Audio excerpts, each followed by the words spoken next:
Chapter 7, Gatria and company decided to stay at the edge of the forest by Gatria's request.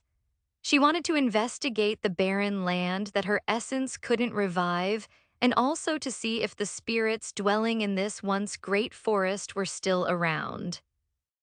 Forest dwellers' spirits were beings that could use the mistress of nature's essence to care for the forest under their supervision. It was a lucrative partnership. The mistress of nature would provide them essence and protection for their continued survival in the forest where monsters that could see and eat spirits were rampant. In return, the spirits would watch over the forest they were living in since the mistress of nature couldn't possibly supervise them all. It had been so long since I spoke to a forest dweller spirit, Gatria mused as she stood away from her companions who already set up camp near the edge of the forest. I pray that some survived after nearly 2 centuries. She was planning to summon the forest dweller's spirit once she reached Belrak to speak to them, but after what she just witnessed, she couldn't wait that long. Kneeling both knees on the forest's ground, she pressed her palm against the soil to feel the trees around her. Unlike the trees at the entrance of the forest that Gatria spoke to, the trees here were anxious and panicking because of the barren land. Gatria could feel their fear that it brought tears to her eyes. Taking a deep breath, she took out a knife from her ring storage and held it close to her palm.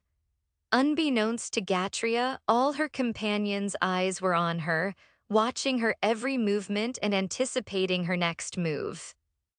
And before their eyes, Gatria cut her palm without even wincing, and as it bled, she pressed it against the soil and whispered gently with her eyes solemnly close.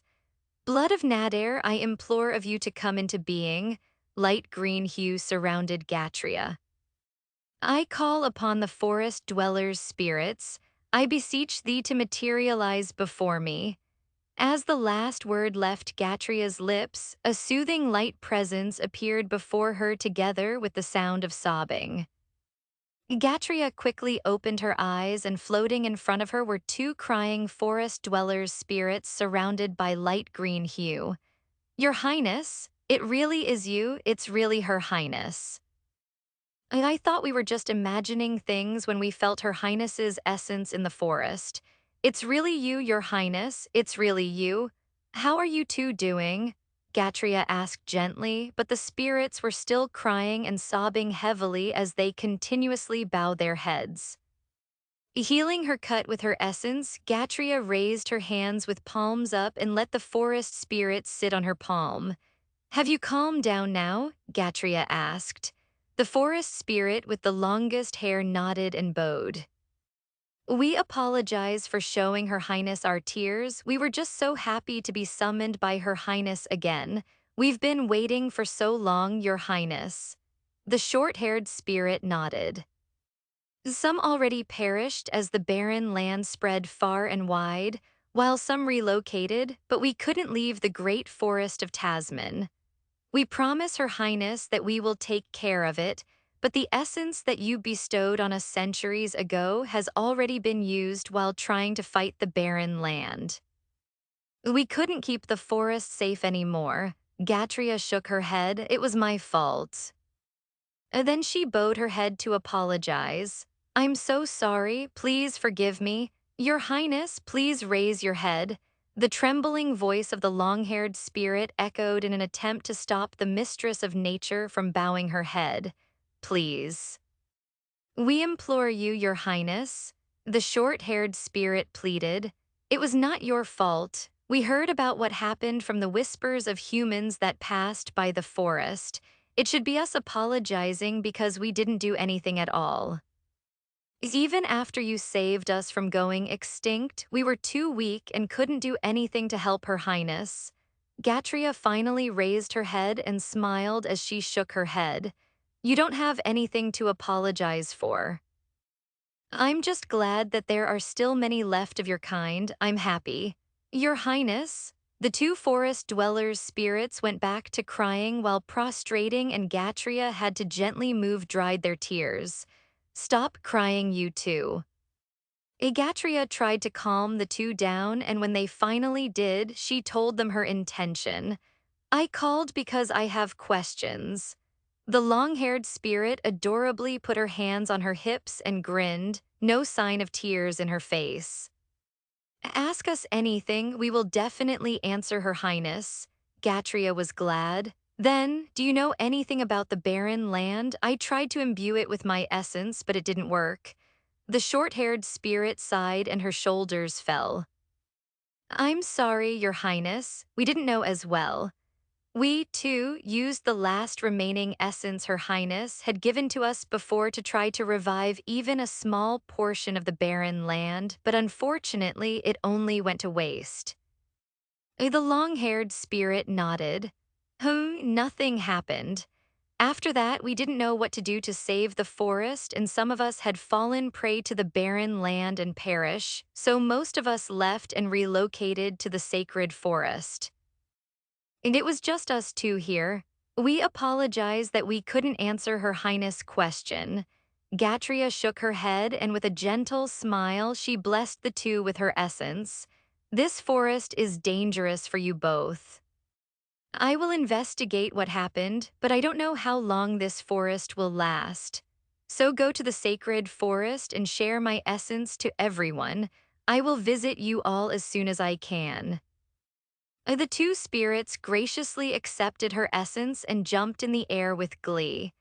Gatria nodded. You're welcome, by the way. She just remembered something at the mention of sacred forest. When you arrive at the sacred forest, with her essence, she materialized a big leaf in her hand with a written message inside and rolled it. Give this to the Elven King. The two-spirit accepted the rolled leaf with great care, and after profusely thanking her and bowing to her so many times, they bid their goodbyes and disappeared with the rolled leaf without a trace. Gatria stood up and walked towards the edge of the forest and stared at the barren land in front of her. She was too preoccupied to see Drago, Zerk, and Grath's astonishment. It was their first time to see a spirit because the spirits tends to keep a distance with everyone. But not only did Gatria summon them to speak, they even bowed to her. Oblivious to her companion's thoughts and was too focused on hers, she continued thinking. Even the forest dwellers' spirits didn't know what's going on. Gatria took a deep breath and sighed. It had to be my resentment. I have to get to the bottom of this before it spreads further than it already have. That was her plan, but even after a night passed and morning came, Gatria still didn't know how to get to the bottom of the barren land's mystery. Traveling on a barren land made Gatria felt like she was walking on sharp glass. As it was painful, there was nothing but death in the air. No essence of nature could be felt. It felt as if she had been abandoned by the deity that blessed her. She couldn't do anything but bear the torture as they traversed the barren land to reach Belrak. Another horde of monsters incoming. She heard Grath shouted, and everyone immediately went to an offensive move but her. She just watched the 4-meter-long lizard with spiky skin all over their body to surround them, hissing and baring their fangs at them. Careful, Grath warned everyone seeing the familiar lizards. These monsters are heavy and have hard skin. It's hard killing them.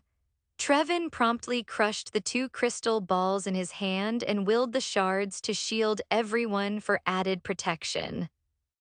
With Drago on the front center, Grath on his front left, Zerk on his front right, and Gatria behind him, Trevin was in a perfect position to protect everyone. Trevin's shield boasted its indestructibility against physical and elemental attack, and right off the bat, it was put to a test. The lizard slammed its tail at Drago, and Drago didn't budge nor sustain even a minuscule of damage. The Soul Shard shield was insanely strong that it gives everyone a freedom to fight and give their all without worrying about dodging and defense. Grath dominated the 4 meters lizard on his side with her strength and flaming claws, while Zerk wielded his scimitar that seemed to have a consciousness of its own. While on the front, the advancing lizards were blocked by Drago. With his physical strength and his razor-sharp sword, he was cutting the lizards to death without difficulty that when the lizards realized that their thick, spiky skin couldn't save them from the slaughter, they started fleeing in fear. But one of the dragon's race abilities was their outrageous leaping power that could take them to great heights with incredulous speed. In short, the lizards had nowhere to run. As Drago pushed himself up to leap, an ear-splitting whoosh sound was heard, leaving dirt explosion that covered everyone like a fog, and in 2 heartbeats, Drago landed in front of the fleeing lizards, and with his sword, he delivered them all to their deaths. Just as he finished the last lizard that tried to flee, Drago turned over his shoulder to check on everyone, and that's when he saw a lizard behind Gatria who was unmoving and just watching him. Consumed with so much worry, Drago had forgotten Trevin's soul shard around Gatria. All he could see was the lizard and the danger it might bring. Gatria, putting all his strength in his legs, he leapt once again, and like a madman at warp speed, he landed in front of Gatria, sword ready, but Gatria's words halted his movement to save her. "Don't worry, I'm fine." After these words left Gatria's lips, swords rained down, piercing the thick skin of the lizard, delivering a quick death. Though, with the lizard dead, Drago's mind cleared up and a soft chuckle escaped his lips as he sheathed his sword. "That was bad of me to forget that you're no damsel that needs saving. I apologized, Your Highness." Before Gatria could answer Drago, Trevin's loud voice took all the attention. "Sheesh, Gatria." Trevin clicked his tongue as he willed his soul shard back to its crystal form. "You could have just let your swords rain down earlier to save ourselves some trouble." Gatria gave Trevin a stern look. "I'm trying to conserve my essence. We're traveling in a barren land filled with resentment, and it's not exactly an ideal place for me." Trevin rolled his eyes. "Yes, yes, mistress of strictness. Anyway, let's cut those lizards' tails and its hide." "Huh?" Gatria was confused as she glanced at the dead lizard behind her. "Why? It sells for a good price." Drago, who was a registered hunter in the Hunters Guild before, answered, and Gatria squinted her eyes at Trevin. "Are you short on money?" she asked. "Don't you have too much already?" Trevin sighed as he pushed Grath, Drago, and Zerk to butcher the lizards. "Gatria, my queen, you can never have too much money." Gatria shook her head at Trevin and looked at the 3 doing the butchering. That's when she realized something and glared at her best friend. "Trevin, why are you acting like a pompous prince and just standing there? Help them." And Trevin immediately pulled a pleading face. "Gatria, how could you say that to me? You know how weak I am. Even if I tried it a whole day, I can never penetrate that lizard's skin." Gatria was about to scold Trevin for being overly dramatic when Zerk spoke. "I can do Trevin's part, Your Highness. It's fine." Trevin's eyes glistened in happiness while Gatria sighed and summoned her sword to help, but Drago stopped her. "Just rest and conserve your essence. I can do your part. But please." When her sword disappeared from her hand, Drago showed a soft smile on his lips and went back to butchering. Meanwhile, Gatria stared at Drago for a long time as if looking for something on his handsome face. If Trevin didn't loudly cleared his throat, Gatria wouldn't have snapped out of it. When she looked at Trevin, Trevin was looking at her questioningly. She just shrugged to answer him and got up to check their surroundings. Monsters' blood always draws other monsters, so she decided to keep watch until everyone finished butchering. After a long while, everyone finally finished butchering and cleaned themselves up with the water provided by Trevin from his storage ring. Then they were off to Belrak once again. The heat of the barren land had died down because the sun was finally setting, and when night fell, as usual, they set up camp where they stopped and made a campfire. Following their simple dinner, Gatria distanced herself from others for privacy, and she sat on the barren land, pressing her hands against the dead soil. There's really no essence here, just resentment, Gatria thought as she heavily sighed. That only meant one thing: the soil is dead down to its very core. Her essence was not enough to restore the forest. That means there's only one thing left she could do. And it was to bleed for Azatara. If it was up to her, she didn't want to, because continuous usage of her blood of Nadir meant losing her strength. But after seeing the state of the great forest of Tasman, she couldn't turn her back on it. But even after deciding that she'll bleed to restore the forest, she still couldn't forget Drago's words. Working together to restore Azatara. Can I do it? Can I allow myself to work with humans again after everything that has happened? Someone is beating herself up. Gatria turned over her shoulder and saw Drago behind her, and seeing him, somehow she felt she could find the answer to her plight. Gatria patted the space beside her. I have some questions. Mind if I asked? Drago smiled and went to sit an arm length beside Gatria. Go ahead, ask away. Gatria gathered her thoughts first before she opened her mouth. I couldn't forget your words, but as you know, I hate humans. Working with them again is very hard for me, but I know I can't let my resentment ruin Azatara. Trusting the good apples in the barrel, hoping that they were not secretly rotten inside, scares me, because I'd been there. I trusted those apples in the barrel, and look where it got me. My kingdom was sieged and my people paid for my mistakes. A lone tear fell from Gatria's eyes. I want to be the bigger person and forgive, but how could I forget such agony and torment? They drained me dry to nourish their kingdom and filled their coffers. They took my blood, they weakened me, they imprisoned me. They destroyed my kingdom and killed my people. I may be blessed by the deities, but I'm just a normal queen who loved her kingdom and her people. I honestly don't know what to do. Tears kept falling from her eyes. I know that not all of them had a hand in my suffering, but the rest of them didn't do anything as well. They believed those lies that their kings feed them without questioning its credibility. After everything we've done, after we cared for them and nurtured them, they raised their swords and pointed it at us, saying we're wicked and evil. And those good apples in the barrel just watched it happen. So can you blame me if I said I hated them all? Drago was silent for a long while, as if he was absorbing every word that came out of Gatria's lips, and then, after a while, he spoke gently. I apologize for invalidating your feelings with my words. That was not my intention. Drago took a deep breath and looked at the sky. I could only imagine the pain you've been through, so please forgive my tactlessness.